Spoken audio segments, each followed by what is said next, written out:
In Dragon Ball Super episode 125, we witnessed the birth of God of Destruction Toppo, whose power was so strong that he took on Golden Frieza and Android 17 like they were absolutely nothing, like they were insects to him.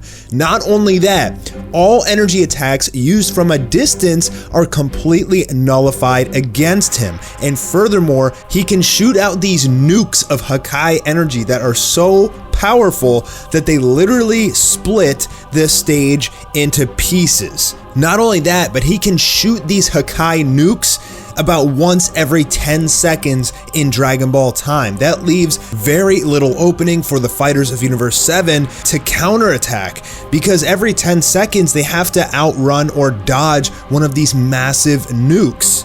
As Frieza showed us, you can't catch this thing, you can't repel it. It's so powerful that it just pushes anybody who tries to touch it back. And not only this, furthermore, on top of these OP abilities, he has gained a massive power boost, and his speed and energy attacks and everything has been dramatically amplified. Toppo was already pretty strong. He was already taking on Gohan and Android 17 1 vs 2 before he even got this entire massive power boost.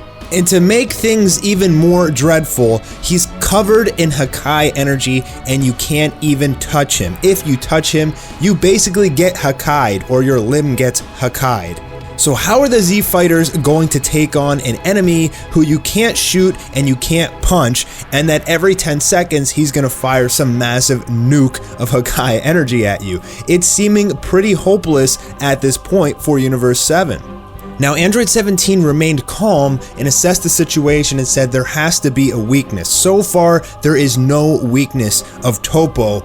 And the fact remains, as a God of Destruction, he should be disqualified. He should not even be allowed to use this power in the Tournament of Power. Gods of Destruction were not able to fight in this tournament, but for whatever reason, Toppo, since he turned into a God of Destruction mid-fight, it's perfectly legal, but I guess that's okay with the Omni Kings. We've seen them change the rules before, and they didn't say anything about this transformation out of Toppo, but I guess as viewers we can assume that since it's neat, they'll allow it.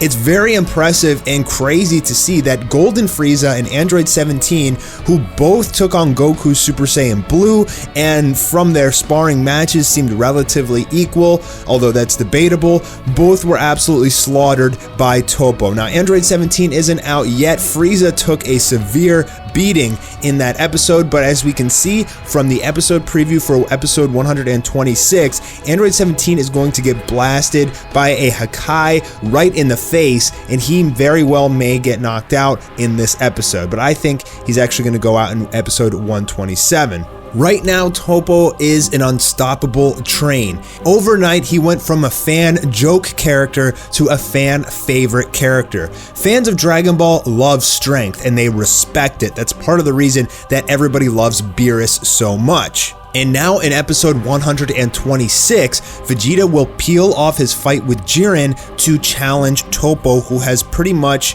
defeated Android 17 and Frieza. Now, the interesting thing here is, if you want to put Android 17 and Frieza at Super Saiyan Blue level, again, that's a totally debatable topic because there is the whole element of ki suppression.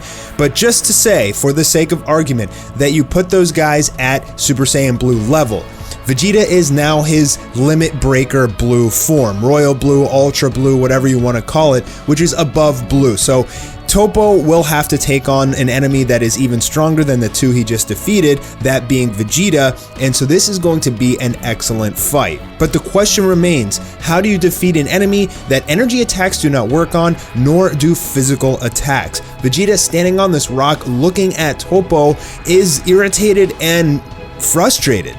He knows that nothing can stop this bulldozer train of Toppo, God of Destruction, who is powering up 2 Hakai blasts in that picture right there. Now, Vegeta is way more of a fighting genius than Frieza or Android 17, so leave it to Vegeta to try and find out a weakness. Trying to take out Toppo's legs there For whatever reason, his Vegeta's foot doesn't get Hakkai'd from that, and then Vegeta eats a massive blast right into the face, and that's gotta hurt big time for Vegeta. So even though Vegeta just got this sparkly new form, he still is not going to stand a chance against Toppo. Toppo is going to outpower him, outspeed him, and he's just a wrecking ball. I mean, he just pushes and moves through everyone and everything, but it's possible that Vegeta has found the weakness in God of Destruction Toppo that nobody else has been able to see thus far, and that we're gonna find out in the next episode of Dragon Ball Super. That episode is called Surpass Even a God, Vegeta's Desperate Blow. Now, how is Vegeta going to attack this Toppo that no attacks work on? There is one theory floating around. So Vegeta's ultimate sacrifice that he did against Majin Buu, a lot of people think that this is what Vegeta is going to use against Toppo. Now, I don't know why that would work, but that is the only real attack that goes beyond Final Flash that Vegeta has in his arsenal. The reason why this episode is called Surpass Even a God is because whatever attack Vegeta decides to use in this episode will most likely defeat Toppo. There's a good chance that it won't. There's a very good chance here that Vegeta will fail just like he did against Majin Buu, and he could even get eliminated. And I mean, how would Goku defeat a God of Destruction Toppo and Jiren at the same time? I don't think that's even remotely possible.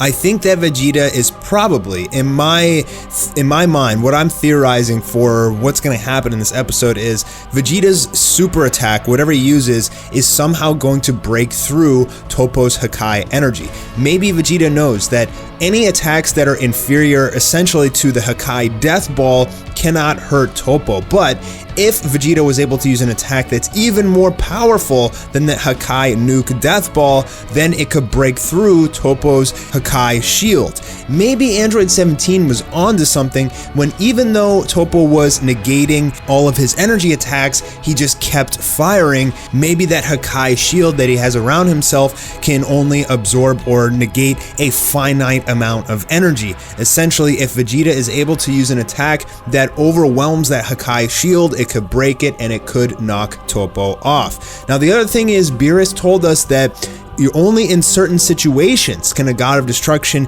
use that Hakkai Shield around themselves, and maybe if Vegeta changes the situation, he can get rid of that shield. I don't know what that would consist of. The only thing that I can think of in my mind is that Vegeta uses this suicide attack and literally destroys half of the Tournament of Power arena, leaving Toppo nowhere to go, and he simply just falls out of the ring. If you can't defeat Toppo by either strength or energy, and he has literally seemingly unlimited energy, I think the only way that Vegeta is going to beat Toppo is to destroy half of the ring, leaving Toppo to fall into the abyss and be eliminated. If that happens, Vegeta may go as well, and that would leave Android 17, Frieza, and Goku versus Jiren. Now, Frieza is off on the edge of the ring. He is not out for the count yet. He may still come back later on in this tournament, but it seems like in the episode after this one, Android 17 will be sacrificing himself, and that will leave just Goku and Frieza versus Jiren. So that could be the possible outcome here. Vegeta could knock out Toppo at the cost of himself. He may even still survive whatever this final attack is that Vegeta uses, still leaving open the possibility that we could get a Vegeto later on in the Tournament of Power. There's a lot of different directions that the writers here could take for the Tournament of Power. Vegeta and Toppo knocking each other out. Vegeta just simply gets knocked out here. But if that happens, I really have no idea how Goku can win this thing. Now, some people have also been theorizing that Universe 7 may actually win at the end due to a numbers game, because Universe 11 is going to forget that Frieza is simply laying there half dead on the edge of the Tournament of Power arena. That would be kind of hysterical. Like, what happens if the fight comes down to Goku and Jiren, and then maybe even Jiren knocks out Goku, but time runs out and it's actually a tie because Frieza is still there half dead on the edge of the arena. That would be hysterical, and that's something that I don't want you guys to forget about. If we don't see Frieza come back in this Tournament of Power, it's a very, very good chance that Universe 7 could simply just win with a numbers game. Whether or not Vegeta and Toppo go in this episode is debatable, and we'll have to find out next week. Either one of them could go, or both of them could go. So I want you guys to leave your theories in the comments section below, and I will talk to you guys soon with another Dragon Ball video.